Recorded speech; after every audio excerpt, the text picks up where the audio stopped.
물류 자격증 맡고 있는 성경호 팀장입니다. 여러분을 처음 뵙는 것 같고요. 뭐 다들 이제 처음 보다 보니까 다 생소한 얼굴들이긴 하지만 이제 오래 생활하다 보면 저런 사람도 있구나 하면서 이제 익숙한 얼굴이 될 것 같습니다. 뭐 여러분들 중에서는 인턴 생활을 통해서 직장생활 해본 분도 계실 거고 아니면 뭐 이런저런 과정을 통해 가지고 물류 자재가 어떤 거야 하는 걸 좀 어느 정도 이해를 하시는 분이 계실 거라고 생각을 해요. 근데 이제 제가 이 시간에 말씀드리고자 하는 거는 어차피 여러분들 현업에서 저희 물류자재와 계속 연관되는 일을 많이 하시게 될 거예요. 그러다 보니까 오늘은 우리 물류자재가 어떤 팀인지에 대해서 계략적인 맛만 보고 있는 그 정도 수준에서는 제가 말씀드리려고 합니다. 그러니까 뭐 혹시나 어젯밤에 우주하셔가지고 피곤하다 싶으면 편하게 좀 졸아도 되니까 편하게 앉아 계시면 돼요.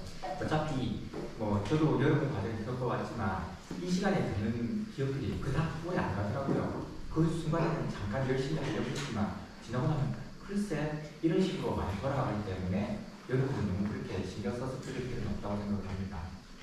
먼저 이제 물류자재라고 하는 이 팀이 어떤 건지에 대해서 말씀을 드리자고 하게 되면 여러분들 이제 회사는 뭡니까? 우리가 흔히 조직사회라고 얘기를 하고 있잖아요. 그러다 보니까 조직에서 자기가 맡고 있는 역할이 무엇인지를 정확히 알고 있어야지 조직에서 자기가 행동하고 그다음 기여할 수 있는 바를 알 수 있을 거라고 생각을 해요.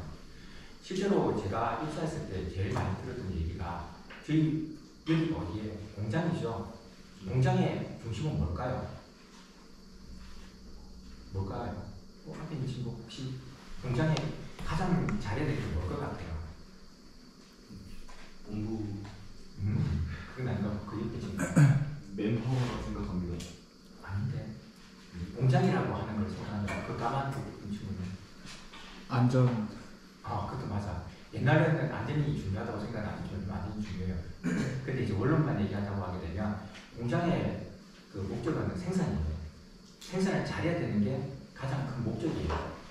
그러면 그 공장에서 가장 중요한 생산을 잘하기 위해서 여러분들 중에서는 생산팀에 소속되어 있는 친구들이 있을 거예요. 그 친구들이 사실은 공장의 매일을 담당하는 인원이라고 보시면 돼요. 그럼 나머지 설비나 계절이나 안전환경이나 이런 친구들은 뭘까?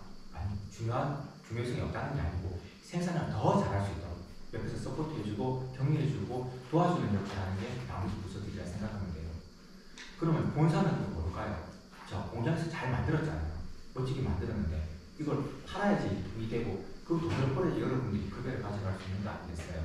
그러다 보니까 본사로 가서는 가장 중요한 포인트가 영업이에요. 팔아야 되기 때문에.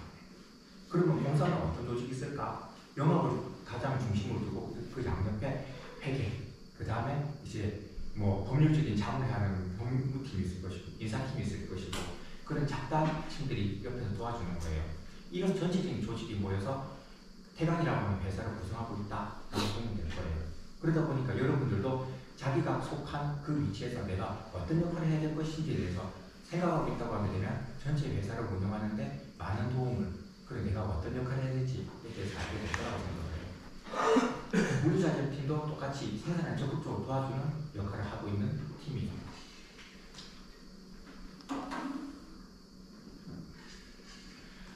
저희 물류자재팀에 갖고 있는 주요 업무는 크게 세 가지로 볼 수 있어요.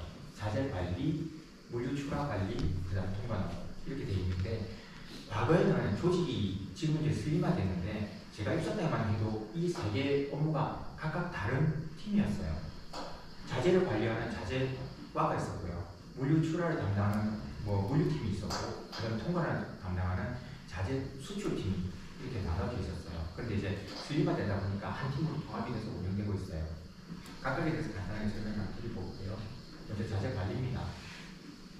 자재 관리의 기본 개념은 앞에 나와 있는 정의와 같이 자재 관리라고 하는 것은 기업에서 필요한 원자재나 부품, 제품 등을 효과적으로 관리하여 생산과 운영을 원활하게 하는 활동을 의미하고 있습니다. 주요 목표는 당연한 것처럼 원활한 자재 흐름을 유지하고 비용을 절감해야겠죠. 그리고 재고를 최소화해서 자동화 시스템을 통해서 주요 목표를 이루는데 주안점을 둔다 하는 게 저희 목표가 돼요. 주요 기능으로 안에 보게 되면 자재 계획을 세우고 구매 관리를 하고 재고 관리, 그에 대한 청구 및 폐기 처리 등등의 이제 세부적인 업무를 갖고 있습니다. 여러분이 조금 있으면 많이 보게 될 시스템인데요. ERP 시스템이라고 해가지고 뭐 벌써 경험해 본 분들도 계실지 모르겠으나 저희 물류 쪽에다가 이제 어떤 요구를 할 때 이렇게 되면 ERP 시스템을 통해 갖고 요구를 하게 될 거예요. ERP 시스템은 여기 나와 있는 것처럼 전사적인 자원관리 시스템이라고 하고 있고요. 기업의 모든 자원을 효율적으로 관리하는 종합적인 시스템입니다. 여기에는 생산은 PP라고 표현하고 있고 자재는 MM, 영업은 SP, 회계는 FI나 CO 등으로 저희가 약자로 표기를 하고 있어요. 조금 있으면 여러분들이 이제 직접 경험하게 될 겁니다. 그리고 저희 자재 MM은 구매나 재고, 회계, 공급망 관리 등과 함께 종합적으로 운영되고 있습니다. 이렇게 운영하는 이유는 뭔가 하면 경영이 필요한 정보를 몽땅 다 여기 ERP 시스템을 통해서 리포팅해서 기업의 의사결정을 지원하고 생산성을 극대화하자는 데 목표를 두고 있습니다. 그리고 옆에는 구매 포털은 뭔가 하게 되면 여러분들이 이제 인터넷에서 옥션이나 아니면 테무나 이런 걸 통해서 인터넷 구매를 많이 하잖아요. 그런 것처럼 저희들도 구매 포털을 통해 가지고 이제 ERP 시스템과 연계해 가지고 구매 관련 업무를 효율적으로 지금 처리하기 위해서 만들어 놓은 온라인 시스템이에요. 그 안에 들어가게 되면은 구매 포털 메뉴에 보게 되면 신규 업체를 등록하거나 처리, 구매 요청 접수 및 견적 요청, 진행 관리 이러한 행위들을 하고 있는 게 구매 포털 메뉴인 것 같아요. 자재 관리 시스템과는 연결이 되었습니다. 이쪽에 구매 조직이라 나와 있는 것처럼 저기에는 우리 물류 자재를 제외한 안전환경, 설비, 계절 모든 이제 구매를 요청하는 부서들이 저기에 들어가 있다고 보면 되고요. 이 좌측에 있는 공급업체는 당연한 거지만 저희가 물건 다 갖고 있는 건 아니기 때문에 이제 저희가 공급업체 풀을 갖고 있고 거기서 이제 적절한 요구, 현업에서 올라온 현업 요구를 받아서 공급업체를 선정하고 거기서 이제 저희가 물건을 구매하는 행위를 하게 되겠죠. 그래서 ERP 시스템 안에 보게 되면 앞에 얘기한 것과 같이 기준 정보를 관리하거나 구매 요청 관리, 구매 오더 관리, 검수나 일보 관리, 정상 관리 등등의 업무를 처리하고 있어요. 여기와 인터페이스가 연결돼서 구매 포털에 보게 되면 공급업체 관리하거나 기준 정보 관리 등의 업무를 수행하고 있어요. 자료 유형별 정의하고 분류입니다. 되게 많이 복잡해 보이지만 나중에 이제 여러분이 현업에 쓰게 될 거는 자기와 관계된 몇 가지 자재 코드만 쓰게 될 거예요. 예를 들게 되면 메뉴에 있는 FERT라고 하는 것은 완제품을 얘기하는 거고요. 대상 자재는 생산이나 판매 제품 등을 얘기하고 있고 넘버링 코드는 여기 10,000번에서 19,999 이렇게 이 코드까지 쓰게 돼 있어요. 그래서 각 바닥마다 이렇게 구분되어 있는 코드를 쓰고 있기 때문에 고정되는 일은 없겠죠. 이 표를 보게 되면 자재 관리 흐름도인데요. 복잡해 보이지만 실제로는 여러분들이 직접 관리하고 행동해야 될 거는 여기서 색깔이 펴진 1번에서 5번까지 여기가 여러분들이 우리 물류자재와 관계돼갖고 행동하게 되는 부분이에요. 나머지는 저희 물류자재에서 관리하거나 아니면 본사 구매에서 관리하는 부분이 될 거예요. 먼저 이제 구매 요청, 구매 포털을 통해서 필요한 자재를 요청하는 행위인데요. 구매 포털에 먼저 접속을 하게 되면 저런 왼쪽 끝에 있는 저런 화면이 뜨게 될 거예요. 뜨게 되고 나면 그 다음에 여러분이 제일 먼저 할 거는 구매 요청 정보를 등록하는 거겠죠. 어떤 코드를 따서 어떤 물건을 어떤 양만큼 사주세요. 납품 요청 이런 문제입니다. 라고 하는 이런 글들을 적어서 저희한테 보내주게 되겠죠. 그럼 여기서 이제 필수 정보라고 하는 자재 코드, 자재명, 규격이나 수량, 단위, 예상 단가다. 뭐 예상 단가까지 넣어주시면 좋겠지만 안 된다고 하시면 등락으로 들어가기는 없을 거예요. 그리고 만약에 이 물건은 우리가 어떤 특정한 업체가 아니면 구매를 못한다 하는 제품도 있을 거 아닙니까? 그렇다면 추천 업체를 등록해주거나 하게 되면 이 단계가 지나면 저희한테 넘어와서 구매가 진행되게 되는 겁니다. 그래서 자재 구매 요청이라고 하는 거죠. 자, 그 정보를 등록하고 나서 요청 등록을 할 때는 해당되는 부서장의 결제를 통해서 저희 물류자에 접수를 하게 됩니다. 이런 형식으로 접수가 되게 돼요. 그렇게 해서 진행된다고 하게 되면 자재 거래 문제부터 공급을 저희가 저희한테 보내주면서 이걸 가지고 저희가 이제 OK를 쌓이게 되면 물건을 싣고 저희 정문 통과하게 되겠죠.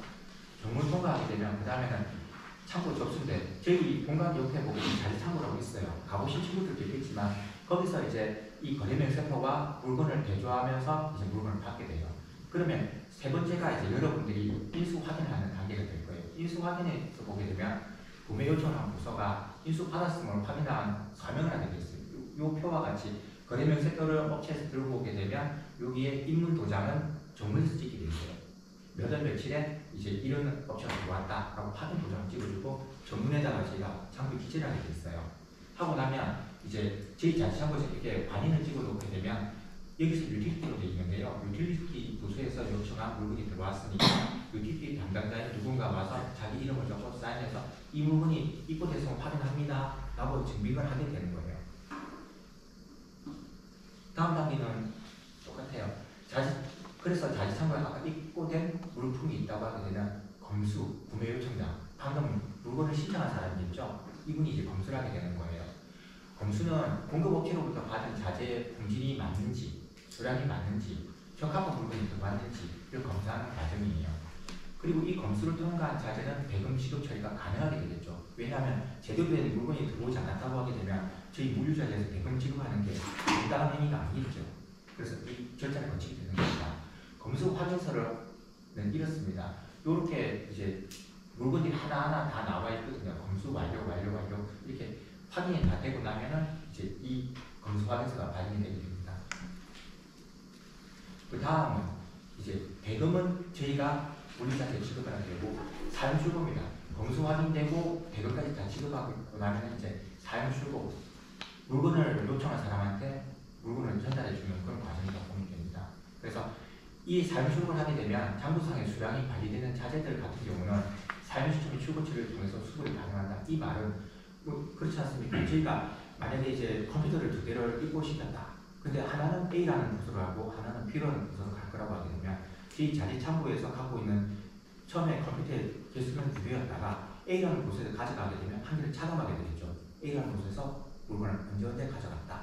그 과정을 얘기하는 거예요. 자재 출고 요청서도 똑같이 이런 식으로 작성돼서 지급이 되어야 됩니다. 앞서 얘기한 말의 요약이라고 보면 되겠어요. 저희 물류자재팀 여기에 있고요. 자재 구매 요청하고 사용하는 부서는 동일하다고 봐야 될 것 같은데요.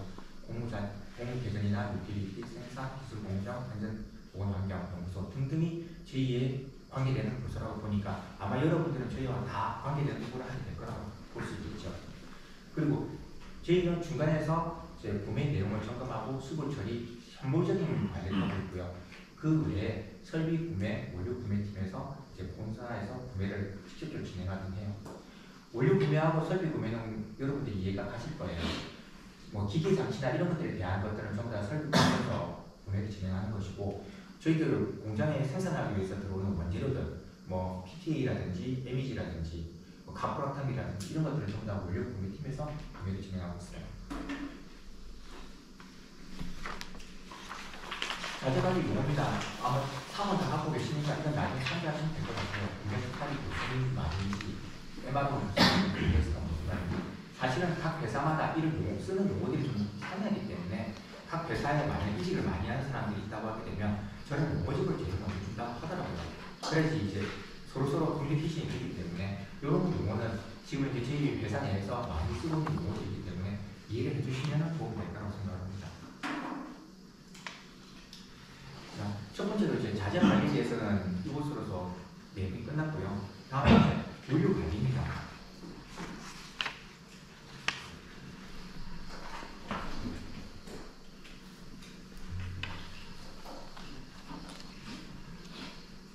아까 제가 말씀드렸죠. 그 공장의 제일 중심은 생산이라고 얘기했잖아요. 공장에서 생산을 담당하는 분들이 아무리 물건을 잘 만들어놓은들 목적자인 소비자한테 물건을 제대로 전달하지 못한다고 하면 현금화되지 못하고 물건의 가치가 없어지는 거기 때문에 그 다음 단계로 중요하다고 하는데 이제 공장에서는 출고라고 생각합니다. 그 업무를 맡고 있는 게 저희 팀이고요. 출하에 그냥 도식을 갖고 있습니다. 본사 영업팀에서 이제 어떤 물건을 계약을 했어요. 그래서 저희한테 이제 출고 오더를 보냅니다. ERP 시스템을 통해서 저희한테 출고 오더를 보내게 되어 있습니다. 그렇다면 저희 물류자재팀에 그 오더가 접수가 되거든요. 그럼 저희 팀에서는 순서가 왔다 갔다 하긴 한데요. 어느 뭐 경기도 어디로 간다 하게 되면 그쪽에 갈 수 있는 차량이 있는지 먼저 이제 수배를 걸어놓고요. 그 다음에 제품 재고를 확인합니다.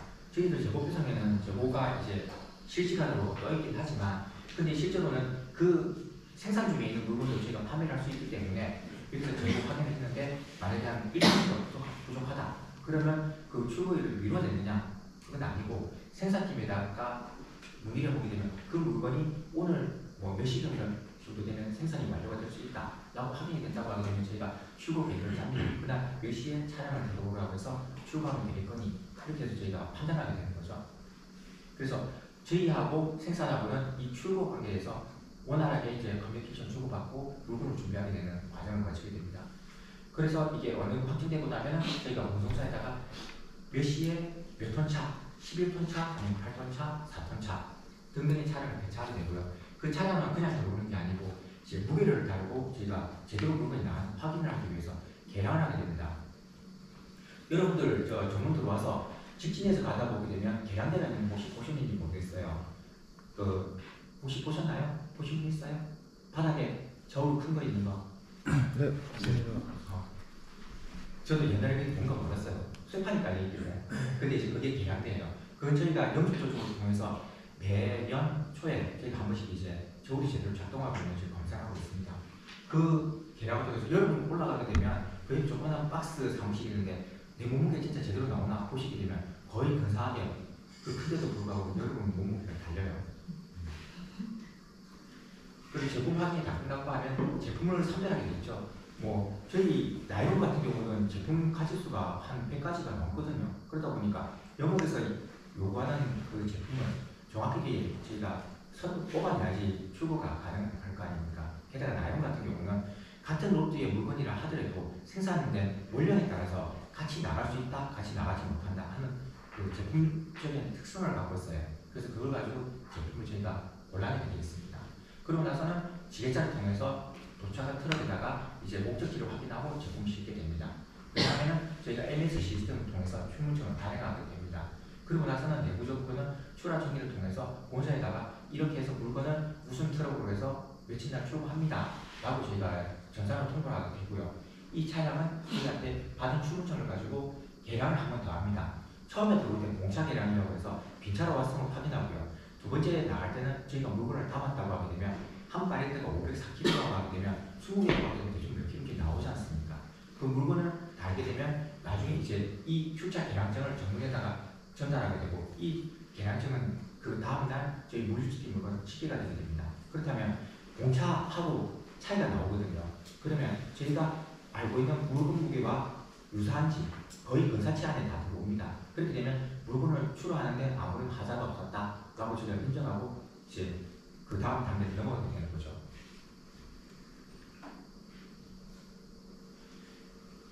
저희는 뭐 여기 석유에 근무하시는 분도 계시겠지만 석유 1공장, 2공장, 3공장, 그 다음에 저희 석유공장, 마야선까지 5개의 사업장이 있습니다. 그러다 보니까 각각의 공장마다 생산하는 제품들이 차이가 있습니다. 아마 그 신입생 교육 때 아마 이런 제품들에 대해서 교육을 받으셨을 것인데 저희들도 이렇게 제품이 다양하게 많다 보니까 출하하는 방식도 좀 많이 다릅니다. 먼저 석유 1공장 PTA를 기준으로 한다고 하게 되면 파우더 형태로 제작된다는 건 여러분도 아시고 계실 거예요. 그러다 보니까 벌크라고 해서 1톤 백이 있습니다. 그냥 사각형 거대한 백인데 거기 1톤이 담겨 있습니다. 그런 식으로 출고하는 방식이 있고요.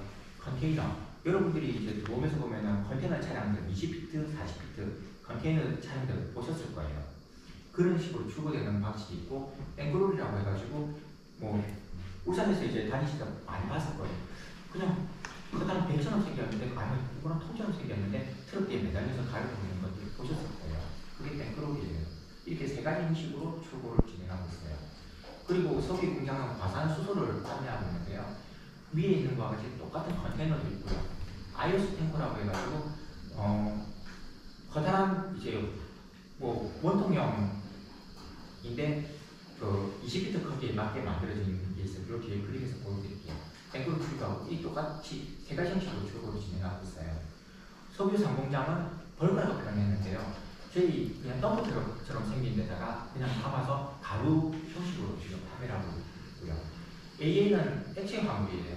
그러다 보니까 땡그로리 아니면 선박, 파이프라인을 통해서 출고하는 세 가지 방식을 택하고 있어요. NEC는 여러분들이 아시는 것처럼 정화소다고 도금물이에요. 그러다 보니까 컨테이너 한 가지 형식으로만 저희가 출고를 하고 있어요. 아세토는 카고 트럭이라고 해서 8톤 트럭 아니면 11톤 트럭 이런 식으로 운송을 하거나 맹크로를 운송하는 그 방식으로 택하고 있고요. 울산 공장은 아크릴, 나일론, 아라비드, 모다크릴, 폴리 다 트럭으로 하거나 컨테이너로 하거나 하는 그런 방식으로 출고를 진행하고 있습니다. 여기서 이제 그림으로 조금 보여드릴게요. 먼저 PTA입니다. PTA 제품은 전부 다 가루에 밀가루 같은 가루로 되어 있어요. 그러다 보니까 출고하는 방식은 실버프로 출고하는 방식인데 이게 20피트 컨테이너거든요. 이 20피트 컨테이너 안에 전부 다 통백이 들어있어요. 하나의 백이 있어요. 그림으로 간단히 보여드린다고 하게 되면 20피트 컨테이너가 이렇게 있으면 문을 열어요. 문을 이렇게 열게 되면 안에다가 내장재가 이렇게 직사각형 형식의 커다란 한 개의 백이 들어가 있어요. 비닐로 되어 있어요. 그리고 여기 투입구가 있어요. 비닐이 이렇게 나와 있어요. 그러면 여기서 휴터가 내려와가지고 여기에 밀봉한 상태로 PT를 또 쏘아주게 돼 있어요. 그럼 여기 PT가 이렇게 가득 담기게 되거든요. 그러면 실링하고 문 닫고 출고하는 게 시거피 형식이에요. 이게 장점이라고 할 수 있는 거는 이제 그 상차가 쉽다. 요거 한 대를 실는데 25톤이 실리거든요. 실는데 시간이 채 10분이 안 걸려요. 그러니까 상차하는데 굉장히 용이하고 그리고 다른 포장 자재가 필요 없다. 단지 이제 커다란 백만 하나 있으면 된다 하는 게 장점이에요. 그 다음 단계로는 땡그룹이에요. 여기 땡그룹 차량이 이렇게 생긴 게 땡그룹인데요. 커다란 이제 구조물 안으로 들어가요. 그러면 상부에서 배관이 내려오고요. 요 위에 구멍이 있기 때문에 여기다 결착을 시켜서 쏟아져 내리는 가루가 이 통에 가득 차서 출고하게 되는 형식이에요. 이것도 마찬가지고 가루다 보니까 이 탱크가 이것도 25톤 탱크인데요. 여기 채워지는데 시간이 5분이에요. 굉장히 빠른 시간에 채워지고 하다 보니까 사람들이 많이 선택하고 있는 출하 방식이기도 합니다. 근데 이 땡그로리가 갈 수 있는 곳은 국내 운송만 가능해요. 저희 석유 1공장 같은 경우는 주 거래처가 지금 구미에 있어요. 그러다 보니까 구미에 있는 도레이라든지 케미칼이나 고론 이런 곳에다 저희가 주로 납품을 하고 있어요.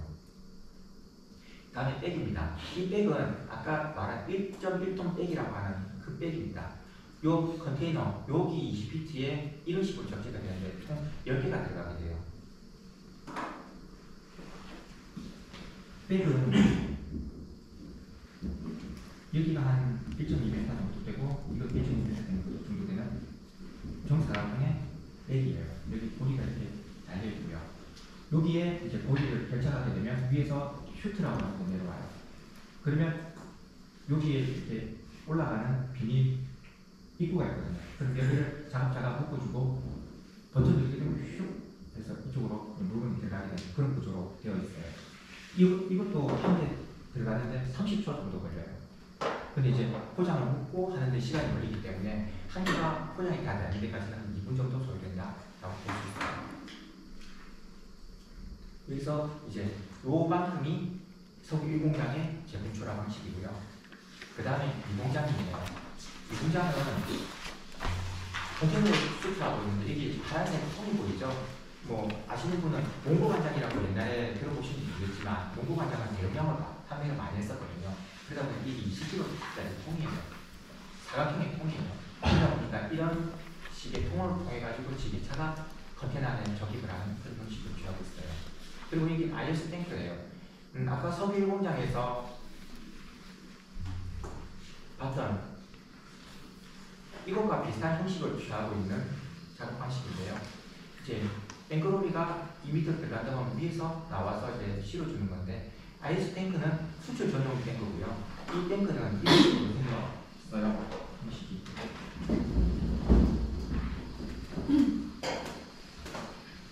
일반 20피트 컨테이너는 육면이 전부 다 막혀있는 컨테이너 구조거든요. IS 탱크는 이 안에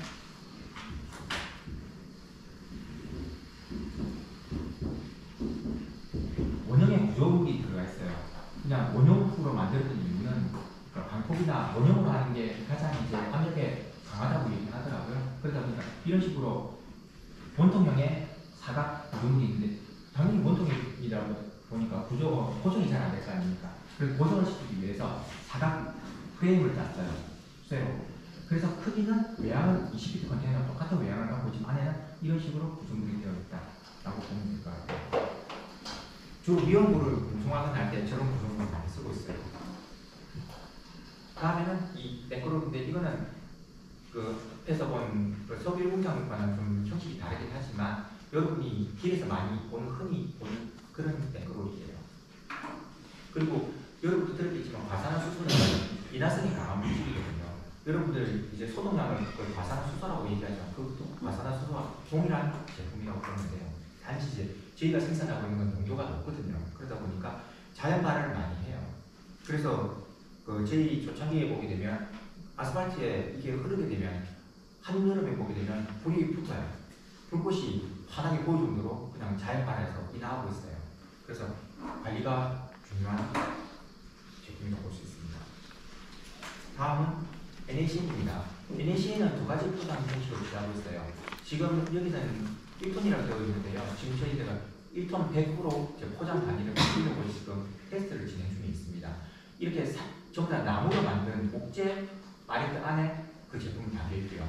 이 목재 바리트 안에는 비닐 카바가 있고 그 카바 안에 NaCn이 적재가 되어 있거든요. 아시는 바와 같이 이 포장을 더 단단하게 만들어져요. 여러분 NaCn이 주 사용 용도가 어디라고 들어보셨나요? 혹시 들어보신 분 있어요? 금 채취할 때요. 네, 맞아요. 그럼 금강이 주로 있는 곳이 어딘지 들어보셨어요? 아프리카. 그렇죠. 아프리카 하면 저희가 생각하는 그림 이미지는 뭘까요? 도로 상태가 좋겠어요, 나쁘겠어요? 나빠요. 저희가 혹시나 이제 TV에서 극한 직업 같은 걸 보다 보게 되면 뭐 세계의 모지 이렇게 해서 트럭들이 가는 거 혹시 보신 분이 계실지 모르겠는데 길이 정말 안 좋고 비포장 도로를 해요. 근데 저희가 이 물건을 싣고 어디까지 가야 되는가 하게 되면 이 물건이 아프리카 도착해서 1200km 비포장 도로를 달린다고 해요. 그러면 평지를 1200km 달려도 정말 힘들 텐데 비포장길을 1200km 가려고 하면 포장이 그만큼 중요하겠죠. 그렇기 때문에 이 포장은 더 신경을 많이 써서 만들고 있고요. 단단한 재질로 만들어주고 있어요. 그리고 이 미디기는 50kg짜리 포장이 아닌데 캔이라고 저희가 얘기를 하고 있어요. 이 캔에도 똑같이 이와 똑같은 형식으로 목적지에 도착을 하게 돼 있어요. 근데 이제 이 작은 거는 위에 있는 건 큰 대형 광산에서 사용하는 것들이고요. 여기는 소형 광산에서 사용하는 그런 제품인데요. 소형 광산은 저희가 알고 있기로는 그 인구 한 10대 명 정도 되는 조그만 규모의 소형 광산이 꽤 많이 있다고 얘기를 합니다. 그리고 공사 영업에 여담이긴 하지만 아프리카 출장을 2번, 3번 갔다 오라고 하게 되면 그만둔다는 친구들이 나오거든요. 그만큼 오지라고 얘기합니다. 첫 번째 갈 때는 동경의 땅 아프리카, 내가 언제 아프리카를 가봐 해서 즐거운 마음으로 간다고 하는데 두 번째, 세 번째 가라고 얘기하면 제발요, 저를 딴 데 보내주세요 이렇게 얘기를 한다고 할 정도로 오지라고 합니다. 다음은 AN입니다. AN도 사실 보급물이 있고 폭발성이 강한 화물입니다. 근데 이제 저희가 세 가지 방식 출고를 진행하고 있는데요. 여기 섬유 공장 안에는 AN 탱크가 있습니다. 그래서 AN 탱크를 통해 가지고 이제 UTT로 배관을 통해 갑니다. UTT는 울산 항에 있는 탱크 터미널 이름입니다. 거기 들어가서 보관하고 있다가 저희가 출고하고자 하는 배가 도착하게 되면 선적을 시작해야 되는데 그 전에 서베이어라고 하는 감정사가 붙게 되어 있습니다. 그래서 저희 물건이 제대로 된 건지, 용도가 어떤지, 우성이 어떤지, 어떤 안전도 같은 거 검사를 다 기본으로 하고 나서 선적이 진행되어 있습니다. 다음은 이제 파이프라인입니다. 저희도 서구산 공장에서 AN을 생산하긴 하지만 업체와 다이렉트로 지하 배관이 맺혀 있는 곳도 있습니다. 그러다 보니까 그 배관을 통해서 업체로 공급을 하는 경우도 있습니다. 그리고 나서 앞에 있는 땡크로리처럼 소량 업체 같은 경우는 20톤, 25톤 정도 실린다고 하게 되면 저희가 자체 로딩을 통해서 업체에다가 땡크로리로 공급을 하기도 합니다. 유한비료는 AN을 만들고 난 부산물입니다. 여기 노란색으로 나와 있는데요. 쉽게 생각하시면 농사 짓는 분들이 쓰고 있는 비료라고 보시면 됩니다. 그래서 이 비료는 저희가 이렇게 가득 모래산을 쌓듯이 쌓아놓고 있다가 특정한 시기에 어디서 사가겠다라고 얘기하게 되면 저희들 포크레인 같은 불도저 그런 장비가 페이로드라고 하는 장비인데요. 그 장비를 이걸 떠가지고 여기다가 담아서 출고가 진행됩니다. 근데 이제 상공장에서 근무하시는 분들은 이제 나중에 알게 될 텐데 비료라고 하는 게 저는 그렇게 이제 산화가 잘 되는지 아니면 남을 부식시키는 성질이 강한지 몰랐는데 정말 부식의 이게 끝판왕인 것 같아요. 페로드라고 하는 게 철로 된 구조물인데도 불구하고 1년을 못 써요. 1년을 쓰게 되면 그때 금속 재질이 다 녹슬어서 녹아내려서 저희가 다시 교체를 해야 돼요. 그래서 이 주변에는 건물도 샀고 페인트도 샀고 또 다른 철제류나 이런 것들이 다 잘 살아요. 그래서 이 근처에는 주차를 하면 곤란하다. 나중에 내 차가 너덜너덜해지는 걸 보게 될 거다 라고 생각하시면 될 것 같아요. 다음에 이제 저희 선별 공장 중에 출하하는 방식입니다. 이 제품은 나일론인데요. 거의 대부분의 카팅 형식이기 때문에 크림 한 장만 준비했습니다. 제품이 아까 이제 정체되어 있다고 했는데요. 출고 요청이 와서 어떤 물건을 실어달라 하게 되면 저희 체크맨이 이 물건을 실어라 라고 이제 직계장의사한테 지시를 하게 되어 있어요. 그러면 직계장의사가 떠서 이제 이분이 체크맨인데 나가는 물건이 제대로 나가고 있는지 확인한 중간에 검수조사를 거치고 물건을 싣게 되겠어요. 그리고 이제 출고가 된다. 아까 얘기한 계량의 전력입니다. 들어올 때 나올 때 각각 여기서 공차 배분을 하고 추천하게 됩니다. 이거는 뭐 그냥 참고로 알아두십시오. 저희 공장의 창고는 다른 회사에 비해서는 창고 규모가 좀 작은 편입니다. PT가 하루에 생산되는 게 2,800톤이 생산됩니다. 근데 이제 사이로 9,000톤이라고 해서 각각 2,800톤짜리 3개가 있고요. 그리고 나머지는 야적장인데 맨 공터라고 보면 될 거예요. 그런데 전체적으로 적재할 수 있는 건 19,000톤 정도밖에 안 됩니다. 그래서 이제 비가 오거나 하게 되면 적재를 못하는 그런 경우가 있습니다. 그리고 과산화수소 같은 경우 과산화 탱크가 12개가 있고 3,000톤 생산인데 DMT 기준으로 3,000톤입니다. 혹시 여러분 저희 DMT에 대해서 설명을 들으셨어요? DMT? 들었겠지만 뭐 그럼 제가 설명을 대신 할게요. DMT는 원액 기준으로 얘기합니다. 저희가 보통 소주라고 얘기하면 도수를 얘기할 때 16도 뭐 이런 식으로 얘기하잖아요. 16도를 쉽게 생각하면 이거지 않습니까? 원액 16% 들어있고 나머지 물이다 하는 것과 똑같습니다. 그와 같이 DMT는 원액 100%를 기준으로 해서 3,000톤을 저희가 적재할 수 있다고 얘기할 수 있고요. 저희가 과산화수소를 판매할 때는 그 바이오가 요구하는 농도가 있거든요. 50%짜리 주세요. 90%짜리 주세요. 하게 되면 사실은 물을 섞듯이 여기다가 원액에다가 물을 타서 배율을 조절해서 저희가 판매를 하는 그런 과정이 과산화수소 공정입니다. AM 같은 경우는 앵그로디가 8개가 있고요. NaCn도 1,000톤 참고해서 24,000톤 정도 평가를 있고 그래서 전체적으로 73,000톤 정도 평가를 가지고 있다라고 얘기하고 있는데 이건 여담입니다. 저희 입사했을 때는 공장의 창고가 정말 적었어요. 그냥 한 3일치 정도 각 공장의 생산량 기준으로 해서 1일 생산량의 3일치 정도 창고를 갖고 있지 않았어요. 그 이유가 뭐였는가 하면 창업회장님의 지론이 그랬다고 합니다. 창고가 많으면 영업이 열심히 일하지 않고 그럼 판매를 안 하기 때문에 창고가 크면 클수록 제대로 영업이 안 된다. 그렇기 때문에 열심히 팔기 위해서는 창고가 없어야 된다 하는 생각을 갖고 계셨다고 해요. 그래서 연휴가 있는 설 연휴, 추석 연휴 때는 정말 힘들었어요. 창고가 없어서. 왜냐하면 물건을 사가는 업체도 올 거 아니에요. 근데 창고는 없고 물건은 쌓여요. 그래서 많이 힘든 과거가 있었습니다. 자, 그 다음 이제 마지막으로 통관이라고 하는 저희 업무입니다. 통관이란 뭐라고 생각하십니까?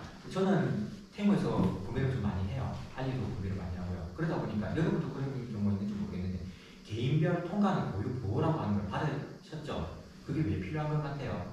그냥 통관은 사실은 보이지 않는 국경선이라고 얘기를 하고 있거든요. 어느 나라 물건이 우리나라에 제대로 들어오고 있는지 그리고 그 나라에서도 우리나라 물건이 그 나라로 수입될 때 관세를 매기는 것처럼 우리도 그럼 똑같이 매겨서 우리나라 산업을 보호해야지 하는 게 사실 통관이라는 개념이라고 보면 돼요. 그러다 보니까 통관의 사전적 의미는 관세법에 따른 절차를 이용해서 물품을 수출, 수입, 방송하는 일을 하는 것이다 라고 되어 있고요.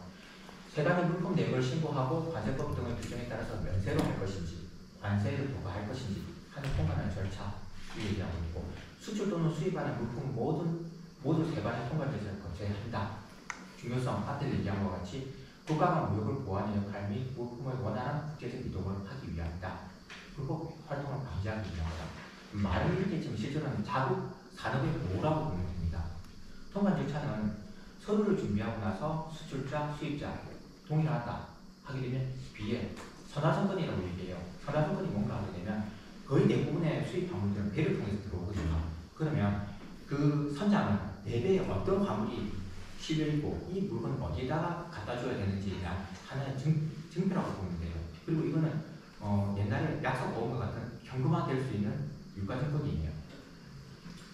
그리고 인보이스, 금액을 기재한 서류고요. 패킹은 어떤 상태로 포장이 되었다는 걸 나타내는 서류가 되어 있어요. 그 다음에 CO나 보험증, 보험도 들어야겠죠. 이런 모든 서류들이 갖춰지고 나면 통관 절차를 시작할 수가 있어요. 그럼 통관 절차는 수출을 하거나 수입을 하거나 세관의 신고를 제출하게 되어 있습니다. 그렇게 되게 되면 수입 같은 경우는 관세 등 아니면 재반 세금 납부하고 난 다음에 이제 이 물건을 우리가 찾아올 수 있게 되는 거예요. 이게 지금 복잡하게 그렇게 시도는 아닙니다. 그냥 구매부서에서 구매를 했다. 해외에 있는 어떤 바이어를 통해서 구매를 했다. 그러면 그쪽에서는 물건이 없다고 저희한테 연락이 됩니다. 보게 되면 저희들 쪽에서는 그 아까 얘기한 인보이스, 선화증권 등등을 가지고 세관에다 보내서 통관을 진행합니다. 그 중간에는 관세사라고 하는 통관을 지원해주는 외부 업체도 있고요.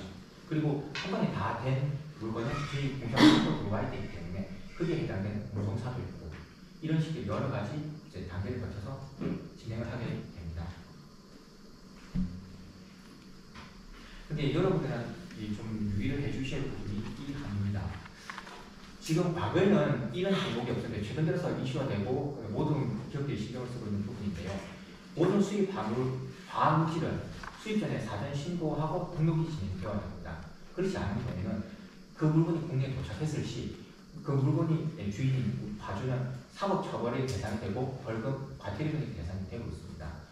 화물시 신고 대상이나 관련 법들에 대해서는 신고 대상은 이렇습니다. 단 1g, 0.001g이라도 수입될 경우는 모든 화물질 대상 예외 없이 적용이 됩니다. 칩 형태로 되든 액체 상태로 되든 아니면 첨가물이라고 하든 촉매라고 하든 어떤 용어를 쓰든 관계없습니다. 새로운 화물질이라고 하는 모든 물질은 전부 다 이 내용이 나와야 됩니다. 이 내용이 나오게 된 건 여러분들도 많이 들어봤을 겁니다. 과거 저희들 불사 폭발이라든지 이런 화물질을 통해서 대형 사고가 여러 번 발생하는 경우가 있었지 않습니까?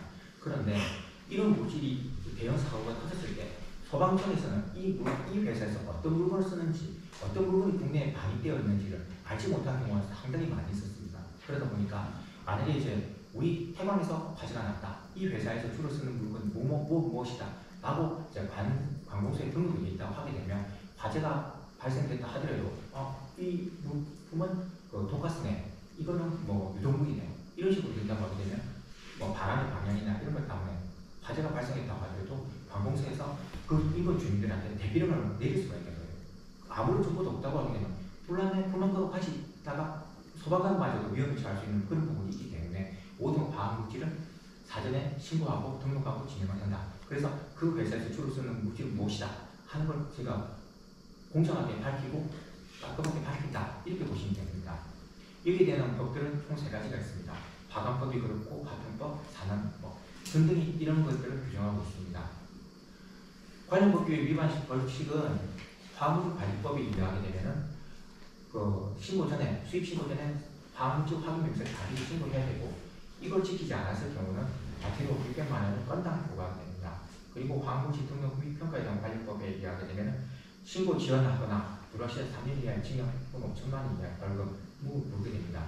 여러분들이 가장 주의해야 될 것은 일반적인 구매품은 본사 구매를 통해서 구매가 이루어지고 저희 물류자리에서 통과를 진행하기 때문에 크게 문제가 될 게 없습니다. 근데 저희 회사에서 몇 번 문제가 발생한 건이 무엇인가 하게 되면 이런 겁니다. 제가 외국에 있는 업체하고 그냥 컨택했어요. 당시 원료 업체하고 얘기하다 보니 우리가 이제 물성이 이런 게 문제가 좀 있는데 이걸 해결할 수 있는 방법이 없다라고 얘기를 한 거예요. 그리고 그 업체에서는 맞다, 우리가 새로 만든 이제 유제가 있는데 이거 한번 테스트해봐 하면서 소량 한 10g 정도 되는 걸 조그마한 병에 담아서 DHL로 보낸 거예요. DHL로 오게 되면 사실은 여러분들 10g인 거예요. 얼마 되지도 않아요. 그걸 보내오니까 물건을 받는 담당자 입장에서 DHL 맞네? 물건 개봉하고 그냥 테스트하고 말았어요. 그런데 그 이후에 검사에서 세관이 심사해서 걸린 거예요. 이건 무슨 물건이야? 처음 보는 물건인데 이거 왜 이거 우리 사전 신고도 하지 않고 물건을 받아서 썼어? 이렇게 되거든요. 그래서 저희가 과태료 3천만 원 맞았어요. 똑같은 상황이에요. 여러분들이 뭐 친한 친구가 있다. 야, 내가 우리 헬스장 가고 싶으니까 줘봐. 아니면 그쪽에 업체에서 고의로 그냥 우리한테 동의도 구하지 않고 물건을 보내는 그런 경우도 있어요. 그렇게 해서 저희가 과태료를 받는 경우가 상당히 있어요. 그렇기 때문에 다른 대량의 물건들은 별 문제가 없겠으나 여러분이 쉽게 생각하는 샘플을 주세요. 뭐 한번 보내보세요. 한 이런 것들이 상당히 문제가 될 수 있어요. 그래서 혹시나 여러분들이 그런 내용을 뭐 만약에 경험하게 되거나 할 경우가 있다고 하게 되면 피디주의한테 사전에 연락을 주시거나 그랬었다고 하게 되면 이것은 사업부라도 저한테 연락을 주셔야지 이런 과태료나 처벌을 받는 일이 면할 수가 있습니다. 통관의 유의사항은 뭐 앞에서 얘기한 것처럼 그런 것들이기 때문에 그런 내용은 없다고 보면 됩니다. 이거는 전체적인 통관의 전체 과정을 제가 이제 날려놓은 거고요. 이건 참고하시면 됩니다. 이것으로서 이제 물류자재에 대한 안내 정리를 하는 거죠. 그래서 오늘 강의 마치겠습니다. 감사합니다. 감사합니다.